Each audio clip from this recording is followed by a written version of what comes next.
is about our secret files, and here is the story. Hi po! I'm new subscriber po.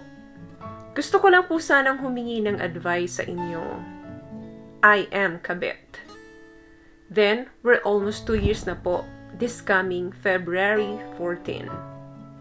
The wife wasn't aware yet about us pa. I don't know what to do. Kahit anong push ko sa kanya, bumabalik pa rin siya sa akin.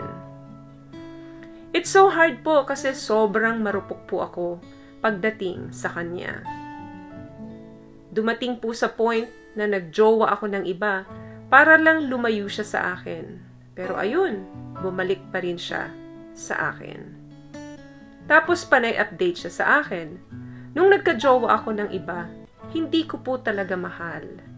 Parang like, nanggagamit po ako para lumayo siya. But it's so hard.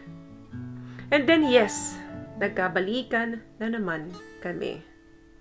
And he always say that he's so satisfied in bed pag ako yung kasex niya. What should I do, ma'am? Sana mapansin niyo po ako. I'm 23 years old po and he is 36.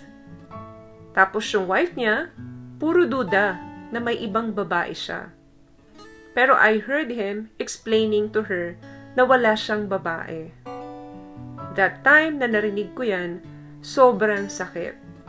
Pero ewan ko ba sa sarili ko, I still stay with him knowing na parang di niya maiwan ang asawa niya para sa akin. P.S. Hindi ko po alam na may asawa siya. Nalaman ko na huli na po. He said he's single, but he's not pala. Okay, i-sugarcoat natin ito. Kasi nung una, hindi mo alam na married na siya. Then nakipagrelasyon ka sa kanya. Kahit na dapat, kapag nakikipagrelasyon tayo, responsibility natin to, girls, na alamin kung ano talaga yung estado nung magiging karelasyon natin. Mapababae man or mapalalaki ka. Dahil unang-una, ikaw ang nag-i-invest ng time.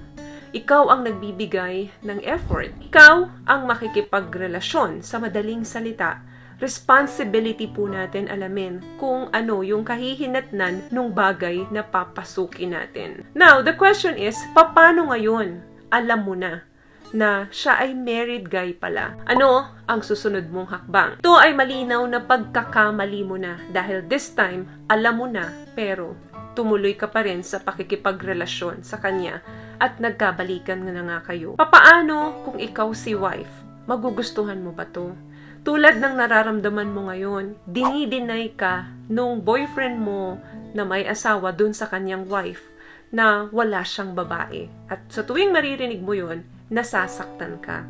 Dun pa lang masakit na, paano pa kung ikaw yung wife? Gusto ko lang ma-realize mo na kung ano yung itinanim mo, yan ang aanihin mo. Kung nagtanim ka ng sakit or nakasakit ka sa kapwa mo, especially babaeng katulad mo, yan din ang aanihin mo. So, wala pang ginagawa si wife sa'yo, nasasaktan ka na. Dun pa lang sa ginagawa sa'yo nung boyfriend mong married. Dahil sa tuwing idinideny ka niya, parang tarak ng kutsilyo na bumabaon sa dibdib mo.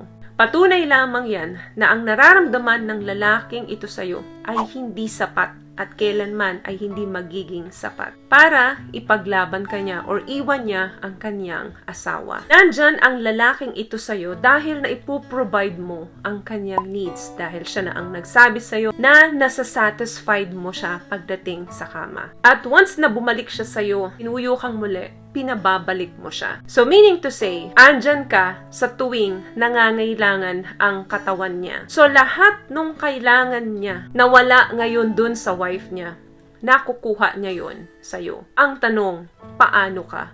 Paano yung pangangailangan mo sa kanya? Na iiwan ang asawa niya para sa'yo? Na aminin niya sa asawa niya na meron siyang girlfriend at ikaw yon?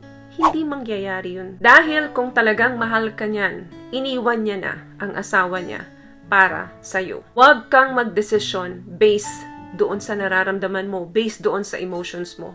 Magdesisyon ka based dito, not here.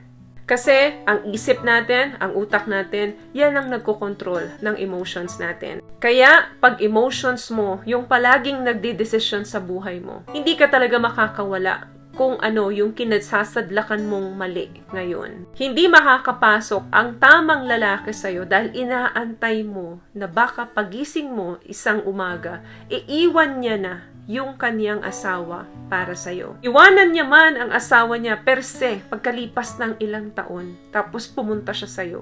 Sa tingin mo, yung ginawa niya sa asawa niya na pag-iwan, hindi niya rin gagawin sa'yo pag tumagal kayo? Tulad ng sinabi ko, kung ano yung tinanim mo, yun ang aanihin mo. Pareho kayong nagtanim ng ikasasakit ng kapwa nyo.